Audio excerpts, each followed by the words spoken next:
Welcome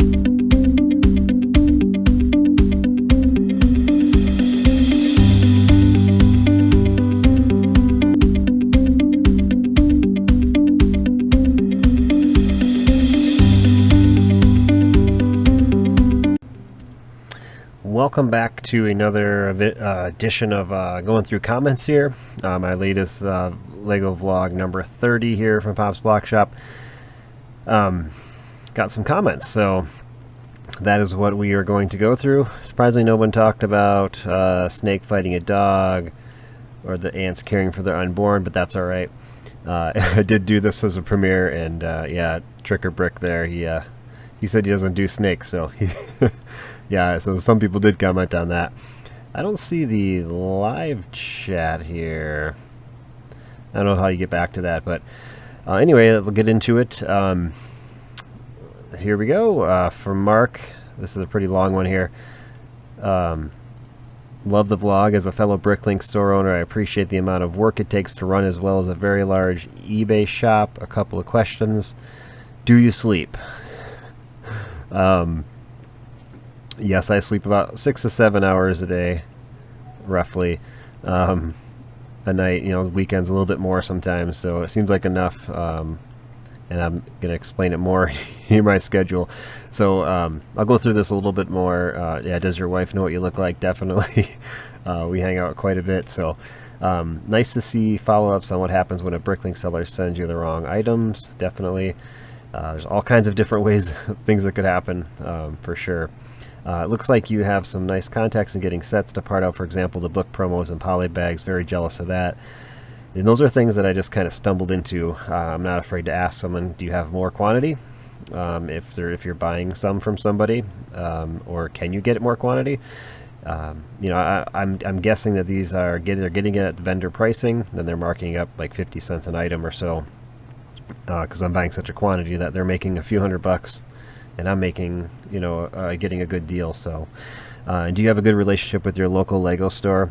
I visited a couple over here in the UK. Both, I kind of get a bit of frosty relationship with them. For example, buying a lot of extra sets to part out, they keep restricting me to 5 of each, and one even limits the amount of parts from the pick or brick wall. Yeah, I've never heard of that here, but I haven't been to many Lego stores, honestly.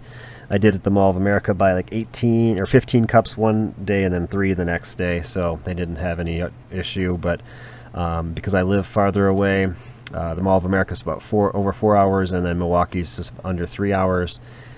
I don't go to them very often. It's not my main source, so I'm not really trying to buy a lot of parts from them, you know, a couple times a year hopefully. But you know, I have a ton that I've purchased, and they're not moving very fast, but they're slowly moving some of them. Well, as I'm getting to know the parts better, what actually does sell. So that's the big thing. Don't buy a bunch that may not sell, which I have an idea. Some that definitely do sell. Tiles are definitely a big seller.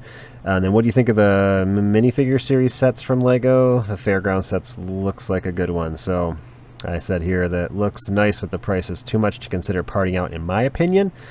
So if I take a look here, this is the set he's talking about. 51 pieces, has 4 minifigs. They're saying it's $12.99 US. It may be more than that. You might not be able to find it. I didn't really look that up. But then I went through this, $24, and for $12.99 again. Minifigs are not too desirable unless you're looking at. I did the part out of that, and it looks like $20 of that is the minifigs, and I don't see them selling great. I mean, she has a I think exclusive face. This is nice, and then a unicorn torso is probably very desirable, but I don't know about these two characters really, if they'd really sell for like $4 to $5 each. Does have a good torso, but anyway, I don't know. So I would say $7.99. I would buy these all day, but for $12.99, no. It's a really cool set. I would give it that. It's fun. Teddy bears sell. They say for $2 each, but these are in the build a minifig station, I believe. So that price is going to get diluted a little eventually, I would think. So did I answer all the questions? I think I did there. Okay. Steambrick said it's getting weird. it is weird getting ads on these videos, but I know it's helping you, so I don't mind them. Well, thank you. Yeah, it's working toward a bigger and brighter future, like an extra 40 hours a week so I can do this job. Hint, hint. So, and then Eric's World said, man, if I ever start up BrickLink again, I hope that I could get close to the volume that you are going on. You're definitely on top of the game for BrickLink and eBay. I'm always at awe when I see how many orders you place to complete figs, and I bet you have so much stuff that you forgot about some piles of figure parts. Getting to that point would be pretty cool, but I love to sort through everything. So I'd probably try my best to avoid getting to that point, just like those droids you found. Keep it up. I hope I can meet you one of these days. Yeah, definitely if the conventions start up again. It's still up in the air for now, but I'm sure we'll run into it at some point. My current job, I cannot take off work in January, or I would have probably been at Alabama. I know he wasn't there, but I know Brickstar was there and some other people were there. So that when that happens, I'll be free game to go to any of these conventions. So even if it's a 12-hour drive, definitely is worth it. So, and then the comment on that, Watermelon Dre, I feel the same way. I'm way too OCD to store and sort like he does. It is a controlled chaos here. I have a ton of stuff I haven't gone through, and that's okay with me. I'll get to it someday. It's more like an investment into inventory for when I do have a ton of time. I don't want to run out of stuff to do within a week and then think I'd have to buy a bunch. I'm hoping that when it happens, I can go like 2 to 3 months if I wanted to without buying anything and still not even list everything I have. I think I'm close to that point. If I'm working a 40-hour work week at this, but my hope is to work less than 30 hours a week. So, and I guess I didn't go over my schedule before. Most weekdays I get up about 5:30. For an hour and a half I do shipping, and that's usually what it takes. And at 7 o'clock I start my regular job till about 3:30, and then from 3:30 to 4 I do wrap some things up for BrickLink. Usually I'll pack up any orders that came in during that time. And then go upstairs until about 8-9 o'clock some nights. Some nights I won't even come back down here, or I'll periodically come down and do a few things, 10-15 minutes here and there between 4 and 9 before the kids go to bed. And then sometimes after they go to bed I'll be down here for another hour, sometimes maybe once a week, maybe twice a week, depends on the amount of BrickLink sales. It really depends on the BrickLink sales. And then on Saturday I get up typically around 6, sometimes earlier, and I'm working parting out sets until about 10, and then from 2 to 4 the kids get screen time at that point, and then I'm usually doing stuff down here from 2 to 4. But the weather's getting nicer, so that schedule could definitely be changing soon. So just kind of an overview. Outside of my normal working job, Saturday I usually spend about 6 hours, no more than 6 hours usually on Saturday. We just started a schedule the second week in a row that Sunday I did nothing. I was not down here at all, so I got a complete day off. Even on Memorial Day I only did like an hour worth of stuff or so. But yeah, most normal weekdays I work 8-hour normal job and about 2 hours, maybe 3 sometimes, of the other job. So working 10 to 11 hour days most through the week, but it's definitely worth it, let me tell you. Butt Chop 2021, he watched my content. Thanks, my friend. Yeah, I showed a clip of them doing the dad stream building Saturday. That was awesome. Yeah, definitely one of my favorite. Well, he's a friend. He's local, so definitely great to have him around and see him. Can't wait to see him again. Elizabeth Stevens, love the long vlogs. Definitely. I like putting them out there. I'm thinking about splitting them into 2. It might happen this next one. Come out Friday night and then Monday night, and then I'll do a comment review 2 days, Wednesday or Thursday that week. Still debating. I'll see how long this next one is, but I think that would be a good schedule, and I'll just combine the comments and review into both those vlogs. So BG said, isn't it better if you don't assemble minifigs? There are collectors that say an assembled minifig isn't new anymore but used. What is your opinion on that? Guess I didn't respond to that. I put it in my comments that they are assembled. I've had, I think, one person buy for me, says please do not assemble minifigs, so I unassembled some. you know, it's in my terms of the store that they come assembled. So especially used, I mean, it's more of a matter of identifying to make sure I'm sending the right thing. You know, I store a bunch of minifigs in the same drawer. But if it's a collector thing, then if they don't want it assembled, then they'd have to buy somewhere else. I mean, it comes right out of the bag from the set, assembled, put in a plastic bag, put away. So it's not like it's handled much. It's just assembled, put away in a bag. So Bjorn said, "Great video. Will you ever do live streaming on YouTube? Greetings from Sweden." And my answer to that, I've had that a few times. Once I go full time, I have a plan, kind of a plan, I guess, to do it, you know, maybe once a week while I'm working, something like that. But you never know, it could pop up at any moment. Just real busy with family life when not listing and shipping Lego. Like, yeah, I'm trying to balance that, which I feel like I'm doing a good job for the amount of stuff that I'm selling. I don't know. I feel like I do it really fast, so I try to just. Yeah, I'm kind of just. I do a lot of things in life fast, so that's just what it is. And then doing a live stream, I feel like it takes so much of my attention from stuff that I need to get done, so it's not really a priority. But I do enjoy watching them sometimes, you know, interacting in them. But definitely in the future, I'm sure I would do live streams with other you know, BrickLink sellers, things like that. So Jermo Hoffman, hey, I love your vids. I'm new on BrickLink as a seller and wanted to know how you can see that a buyer paid via PayPal on site. And I'm not too sure about this question. It can be a pain if you're like getting payments from eBay and BrickLink to match them up sometimes.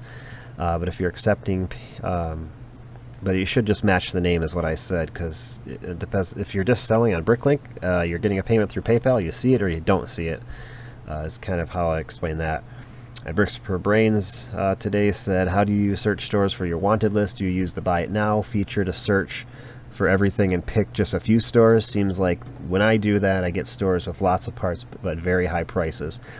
I know it seems you have a few go-to stores that you check. Just curious what method works best. So exactly right. I go to those go-to stores, and most of the time I spend my budget on them, and I don't need to look anywhere else. Sometimes if there's a real rare, more of a rare piece, I will just find the cheapest store and then buy whatever else I can find in their store to kind of make it worth it. You'll see me do that from time to time. And then if you go to your wanted list, I'll just kind of show you. I only have one default wanted list. I'm very basic with it. I don't like to mess around with all the fancy buttons. And I select the buy all. So I have 418 items right now. And then I exclude any dislike stores because I know that they've, you know, bad on shipping or fees and stuff like that. I'll dislike them. And then stores that don't ship to me, I don't need to see that. So, and then I just the top ones come up to the top, and then from there, after I get through my ones that are on my list, my favorites list, like he also said some are just wild prices. Here's an example. Let's see. Oh, actually, some of these, this place is actually I thought this one was a higher priced one. But this is an example. This is like double what it should go for. You know, $2. That's actually a good price. I should buy that. Let's try to find what he's talking about here. Yeah, well, either way, I'm not seeing high prices right now. But yeah, you'll see that when you go through here. But anyway, these all popped up. And I just kind of go through each one until I find something that has really good prices. Like right away I see these are 20 cents at the other stores I was looking at, 9 cents. You know, so right away I know this is definitely, that's kind of high there. More of one I might look at buying from, I don't know. You just gotta kind of look through all the prices. I think I have it sorted by price. That's why I'm seeing the low prices first. Like they want $11.99 for this head. Are you serious? That's nuts. He'd never sell it. I don't understand it. Anyway, so when it goes to the wanted list, yeah, I just do it that way. It kind of takes some manual work to look through all that. So, and moving on to the next question, Watermelon Dre, how many Lego CMFs, not sure which series sailors do you have, and can I buy them all? Currently, I have one complete on eBay, and it's one I don't get very much, so don't know why. Hedgehog Comedian said, cool, like an ad. Thank you. And Lee Atkins, BrickLink has been very laggy for well over a week now. Yeah, quite a bit. Yeah, it was a couple days this past week was terrible. And I timed myself out on a few different runs where I manually could add up to between $75 and $100 in minifig parts and other pieces in an hour. I kind of just looked at my inventory, put a timer on, kept adding without any distraction, and looked at where my inventory ended up without any sales that obviously coming through. All right, subtract that. So that definitely is a pain when that happens, because it was 3 hours one day. I wasn't specifically adding minifig parts then. I was doing eBay stuff anyway, but on days where I am doing this full time, that can definitely be, not nice. Yeah, so every single day he said he gets this. So hopefully it's getting better. You never know. I did today, just to go over something I need to add. Brick Owl here. I did talk to Ralph's Bricks and Minifigs. There'll be a clip in the vlog coming out in a few days about he helped me out. He was very nice to take his lunch hour and help me. I learned a few things about brick stack and other things, so I'm excited. Literally within a half an hour on Brick Owl, someone sent me a message saying they needed parts for their son's birthday party that they tried to order from overseas and it didn't come, and they were wondering how I was close enough in Michigan to they could come pick it up, or I could send it. I don't know if it'd make it by Friday. I'm like, I'm in the UP, and they were in the South. So, but anyway, yeah, thanks for watching, and we'll catch you in the next.